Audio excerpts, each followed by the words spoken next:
Do you find yourself wanting to do so many things to the point it has now left you confused? Do you find yourself picking and dropping interests or hobbies?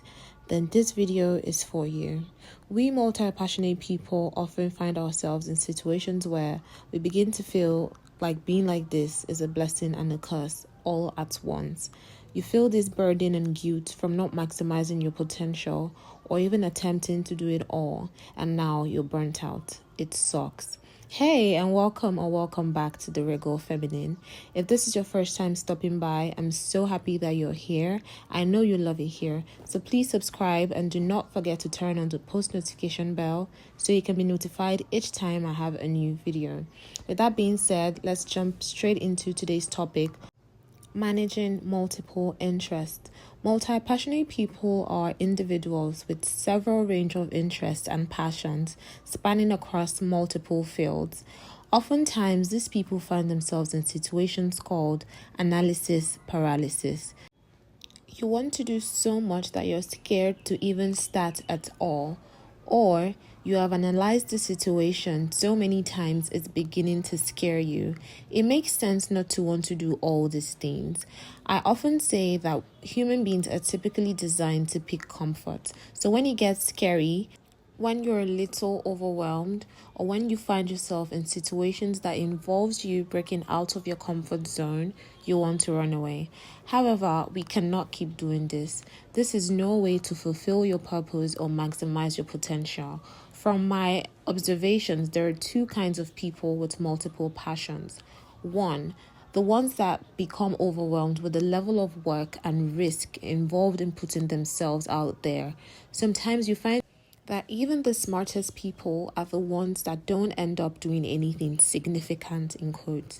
You know why? Sometimes too much wisdom is dangerous. If you have already calculated the risk involved and you know that the pursuit of your passion will take a lot from you, it's only logical not to want to venture into that anymore. These people often take the safer route, which is comfort. Number two, the jack of all trades. Now, these are the kinds of people we end up seeing. I'll use Rihanna as an example. Very successful and popular music artist. Not quite sure how she started with Fenty, but I know it was a lingerie / underwear brand. And then she delved into makeup. And recently, I saw that she has branched out into selling hair products as well. We get to see these people because they are the individuals that did not allow themselves to be held back by analysis paralysis. Newsflash, you actually need to put in the work. You can have all of these passions and it doesn't blossom into anything because you never started. These are the people that we categorize into the jack of all trades. They usually have had your failures as well, but we don't get to see that because we do not know them personally. However, I want to believe that there might be people in your circle, your friends, your family, or acquaintances that just seem to do it all and wear all those hats seamlessly. How to actually manage having multiple passions and interests. Step 1. Create a list. List out all the things that you're passionate about. You could title it My Passions, right?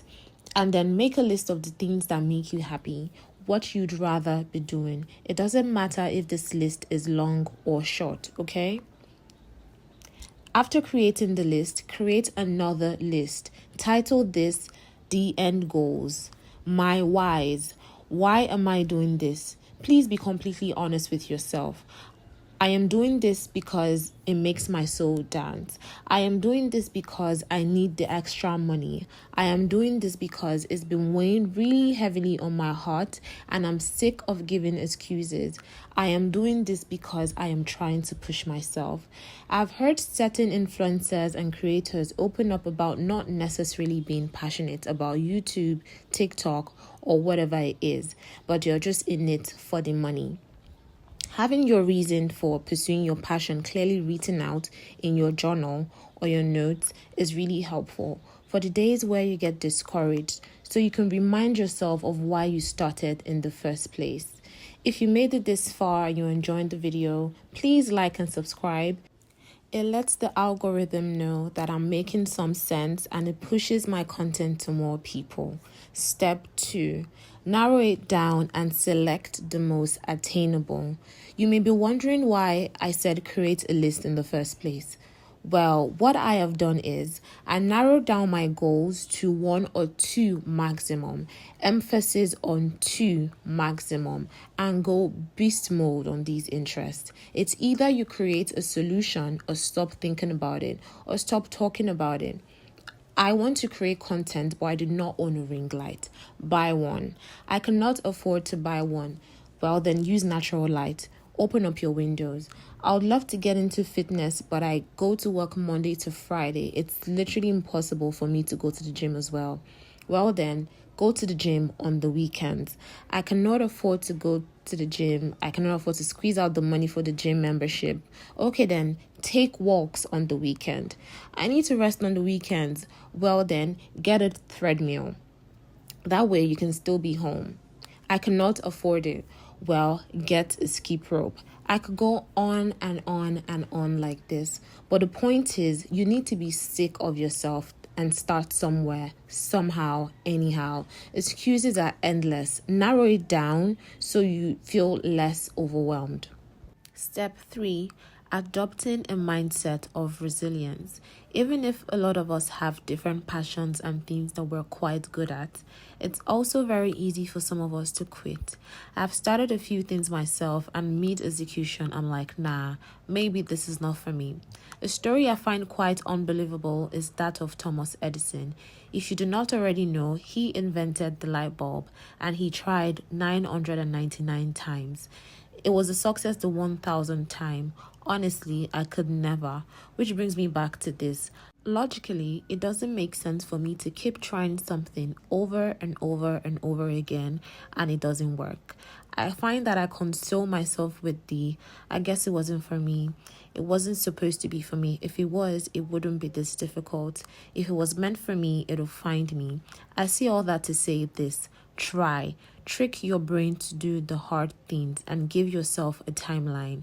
Only drop it if you've given this passion your all and it still doesn't work.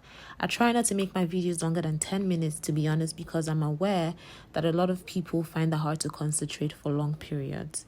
So please subscribe and stick around for part 2 as I take you through more steps to managing multiple interests and passion.